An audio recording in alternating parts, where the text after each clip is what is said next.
Good day, I'm Stephen McHugh, and this is your JIS News for Wednesday, April 3.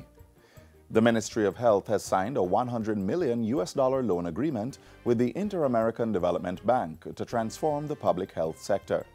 The loan agreement will boost the island's health system strengthening for the prevention and care management of non-communicable diseases program. Over the next 3 to 5 years, the funds will facilitate the provision of telemedicine, procurement of equipment, repair of 10 health centers, as well as a major overhaul of the Spanish Town, St. Anne's Bay, and Maypen hospitals. Work will also be done on the tobacco legislation and policies targeting alcohol, sugar, saturated fats, and salt. $100 million over the next 3 to 5 years to drive critical infrastructure upgrade, to drive critical policy adjustment, to drive critical legislative change, to change the narrative of public health, to start a process of changing the culture of public health, to say to individuals, you have a role to play. In other news, the Lucy Police Station lockup in Hanover will be completed in approximately 2 weeks. National Security Minister Dr. Horace Chang made the disclosure during a recent tour of several police stations.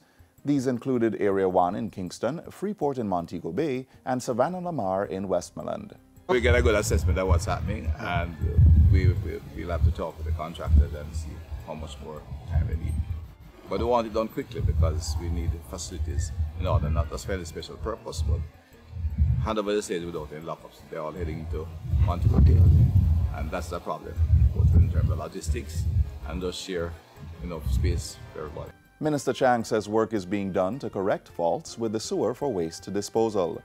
The minister's tour is part of the ongoing assessment of police stations to facilitate refurbishing and provision of resources. And the primary objective is to look at what is happening, discuss with the officers in charge what they're doing and what their resources are, and to see what we can do to improve their capacity. Preliminary works have already started under the $2.2 million project to relocate the Jamaica Defense Force JDF's South Camp Road entrance to Cannonball Gate. The project is to be completed over the next 6 months. It will also see the road between Tom Redcombe Drive and Arnold Road being widened to facilitate 2 additional lanes of traffic. Senior Communications Officer at the National Works Agency, Ramona Lawson, says a 4-way signalized intersection will be created at the new Cannonball Gate, with exclusive right and left turning lanes in and out of the JDF facility. Under this project, what we are proposing to do is to remove the constriction of the roadway between Tom Redcombe Drive and Arnold Road, because currently it's 2 lanes, although it's coming down from 4 and it opens up into 4 after Arnold Road. So we'll be removing that constriction with the addition of 2 lanes. So it will become a proper dualized carriageway at that point of South Camp Road. Ms. Lawson says the physical works will start with cutting back JDF's existing wall before widening the road and paving 120 meters of Arnold Road up to the intersection. The project falls under the government's Major Infrastructure Development Program, MIDP. Land titling is expected to be fast-tracked on the island with the creation of 2 new divisions at the National Land Agency, NLA.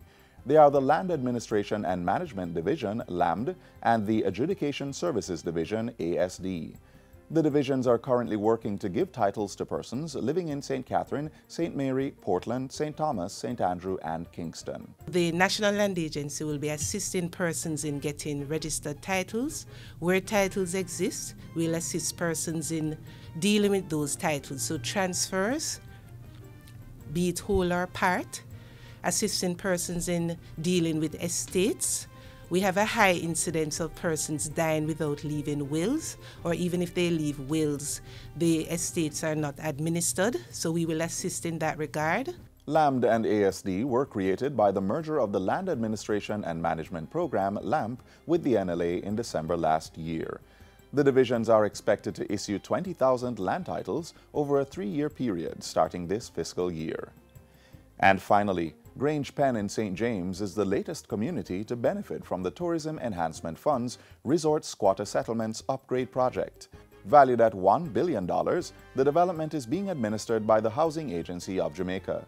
At the recent groundbreaking ceremony, Tourism Minister Edmund Bartlett said 535 households would benefit from the program. And as we speak, we have proposals for participants. The RFPs out for public-private participation for us to build those houses for the people, primarily workers of the tourism industry. To be conducted over a 2-year period, the project will include land titling, road scribing and paving, drainage, building of a sewerage plant, water installation and electricity distribution. Newly minted Minister without portfolio with responsibility for housing, Pernell Charles Jr., says he will see the project through to completion. It is my responsibility now to be the one to ensure that I drive the processes of accountability to make sure that we are providing the housing that is necessary to all of the communities across this country. And that's it for JIS News Today. I'm Stephen McHugh. Thanks for watching.